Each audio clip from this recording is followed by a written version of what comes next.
আজকে আমি খাচ্ছি এখন টিফিন। আজকে আমি এক জায়গায় যাবো, তো চলো আমার সাথে টিফিন খেয়ে দেখা হচ্ছে।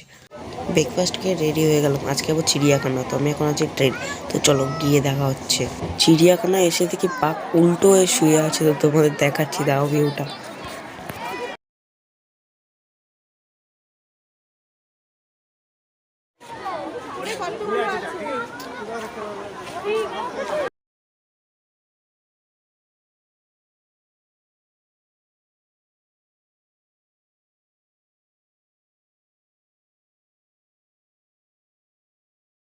ভাই এদের দেখে আমাদের কথা মনে পড়ে গেছে, আমি আর ভাই এরকমই মারপিট করি সারাদিন।